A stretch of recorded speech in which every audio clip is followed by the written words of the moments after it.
28 सफ़र सन 50 हिजरी तारीख़ इस्लाम का वो सयाह दिन है जब नवासे रसूल नौजवानान जन्नत के सरदार इमाम हसन अलैहिस्सलाम को जहर देकर शहीद किया गया।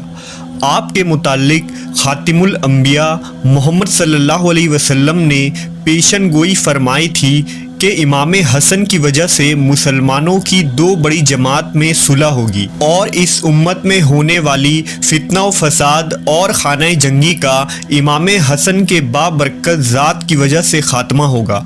लिहाजा सन 40 हिजरी में इमाम हसन अलैहिस्सलाम खिलाफत से दस्तबरदार हुए और अमीर मुआविया को हुकूमत सौंप कर मुसलमानों को आपसी लड़ाई और तकरार से बचाया। आपकी इस अजीम कुर्बानी की वजह से सैकड़ों मुसलमानों की तलवारें आपस में टकराने से बच गईं।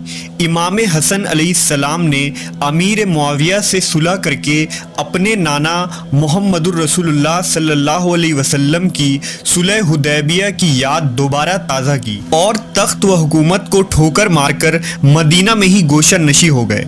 मगर सुलह हसन के बाद भी बनु उमैया को इस बात का अंदेशा रहा कि कहीं इमाम हसन की बाग़ियाना तबीयत हुकूमत के लिए ख़तरा ना बन जाए।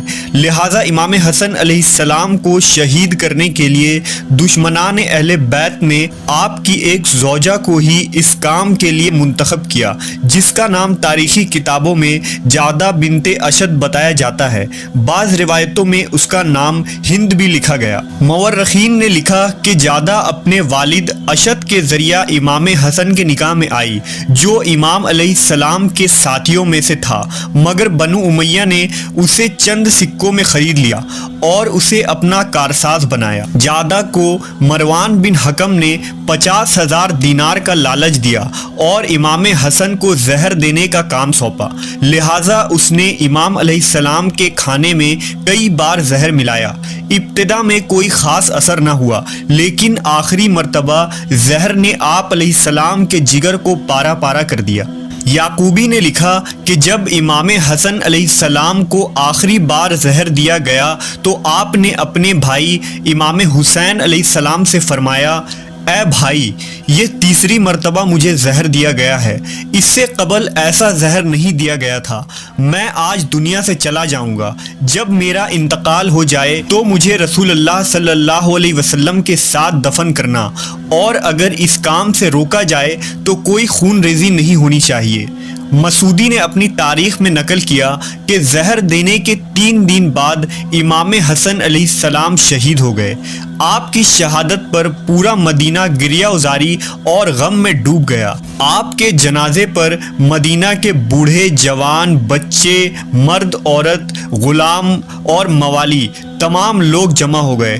अरबों की पहली जिल्लत व रुसवाई हसन इब्ने अली की शहादत ही थी। आपके जनाजे को वसीयत के मुताबिक हुजरे आयशा में ले जाया जा रहा था। तब मरवान को खबर हुई। वो सिपाहियों के साथ हुजरे के सामने खड़ा हो गया। मरवान ने कहा कि जिस तरह हमारे चचाजाद उस्मान को नबी सल्लल्लाहु अलैहि वसल्लम के पहलू में दफन नहीं होने दिया गया, उसी तरह हम हसन बिन अली को भी यहाँ दफन होने की इजाज़त नहीं देंगे। इब्ने असाकिर और बाज़ किताबों में नकल हुआ है कि बनु उमैया के सिपाहियों ने जनाजे की तरफ तीर चलाना शुरू किए ताकि लोग जनाजे को लेकर पीछे हट जाएं। लिहाजा जिस ताबूत में जनाजे को ले जाया जा रहा था उस पर 70 तीर लगे, जिसे बाद में निकाला गया। मरवान और सिपाहियों ने असलहा उठा लिया और लड़ाई का माहौल बन गया।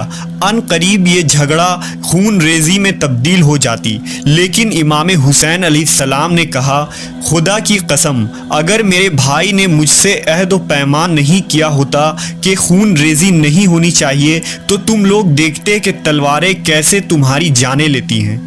इमाम हसन अलैहिस्सलाम की वसीयत के मुताबिक इस फसाद के ख़ात्मे के लिए आपको बकी कब्रिस्तान में अपनी दादी फातिमा बिनते असद के पहलू में दफन, और इस तरह नवासे रसूल ने अपनी जवानी से लेकर शहादत तक कुर्बानी के ज़रिया फसाद और जंग व जदल से इस उम्मत को महफूज रखा।